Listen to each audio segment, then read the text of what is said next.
la story time de la peau dépimentée. Dans cette story time, je vous raconterai des histoires incroyables de personnes, de femmes et d'hommes qui ont eu recours à des produits dépimentants. Mais la majeure partie de ces histoires ont bien une triste fin.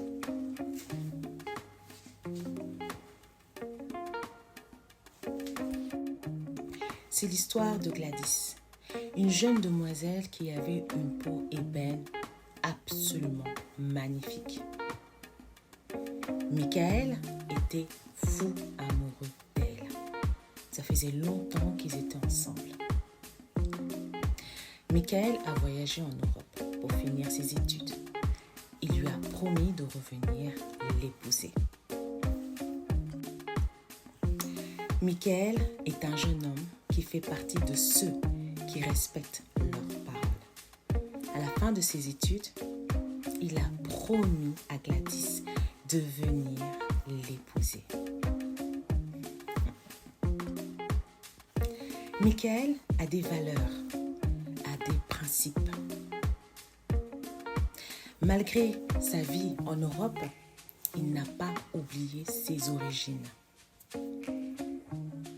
Michael est resté en contact avec Gladys. Mais il n'y avait pas des appels vidéo, il n'y avait pas WhatsApp. À l'époque, ça n'existait pas tout ça. C'était la carte téléphonique. Pour lui, il rêvait de revoir sa dulcinée avec une super belle peau magnifique.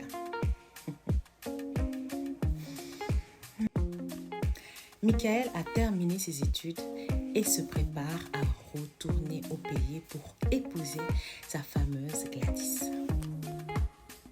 Michael était impatient de retrouver sa Gladys. Oui, sa belle Gladys. Celle qui se différencie dans tout le quartier parce que c'est celle qui a la peau la plus ébène, la plus magnifique. Michael, c'est un jeune métissé. Il n'a jamais été intéressé par les femmes claires. Mais chez Gladys, il a trouvé quelque chose de différent. Une sensualité, une beauté hors du commun avec un caractère. Elle était douce, elle était waouh, elle était magnifique. Le pauvre Michael, il ne savait pas que pendant tout ce temps,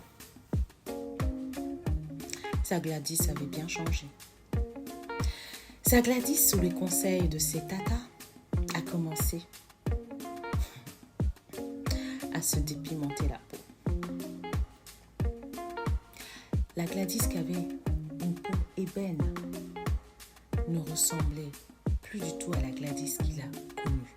Et ça, il ne savait pas. Parce qu'à l'époque, il n'y avait pas toutes ces technologies. Vidéo, WhatsApp, c'était les cartes téléphoniques qu'on met dans le téléphone pour appeler.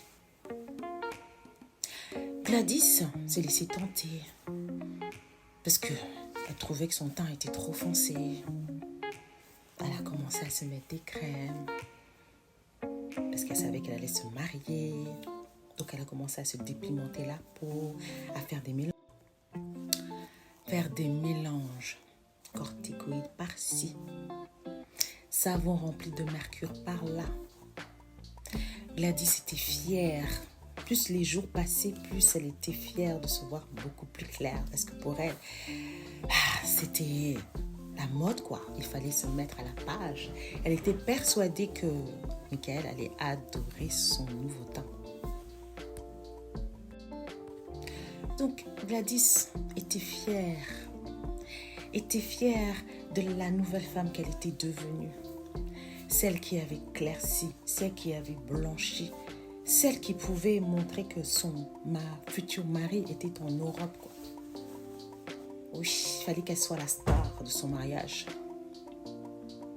Mais en dessous de ça, elle ne comprenait pas pourquoi tout le visage éclaircissait et que ici c'était noir et qu'au niveau des pieds c'était noir. Elle ne comprenait pas. Elle était tellement dans l'incompréhension qu'elle était acharnée sur ces taches-là. C'est-à-dire, elle achetait tous les produits pour se débarrasser de ces taches qui n'étaient pas aussi, qui ne pouvaient pas lui donner un résultat aussi parfait. Les semaines passent, Gladys est de plus en plus acharnée. Elle commande au Ghana, au Nigeria. Elle est devenue accro de ces produits. Mais dans sa volonté de se blanchir la peau, Gladys développe des mamies, des quintaux. Mais au lieu d'arrêter, elle continue, jusqu'à l'arrivée de son futur mari. Michael arrive enfin au pays. Sadducine l'attend à l'aéroport. Elle court vers lui, le prend dans ses bras. Et là,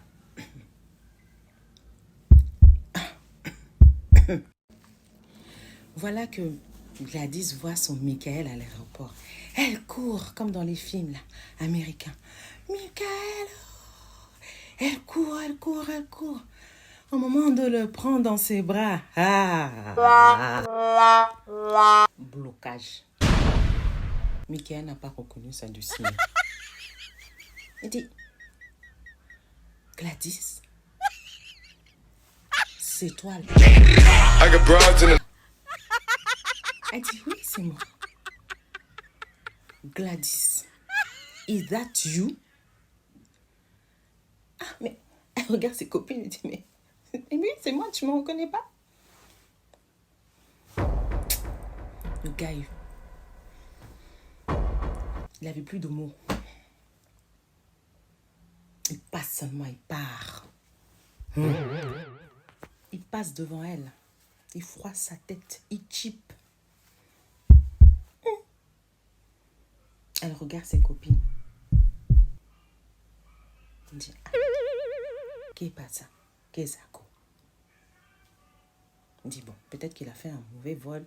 Peut-être qu'il est fâché ou... Bon, c'est pas grave. Il rentre dans le taxi. Pas un mot. Par contre, son regard, il l'a dévisagé de haut en bas. Il restait bloqué sur ses quintaux, sur ses mamies. Et regardait ses pieds. Il a dévisagé. Et chaque fois, il faisait...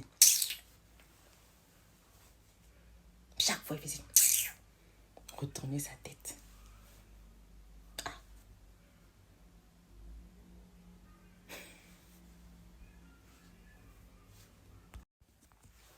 Depuis son retour, Michael, silence radio. Quand elle passe le voir, il se lève, il va dans sa chambre. Elle veut le rejoindre, il dit non, je veux pas.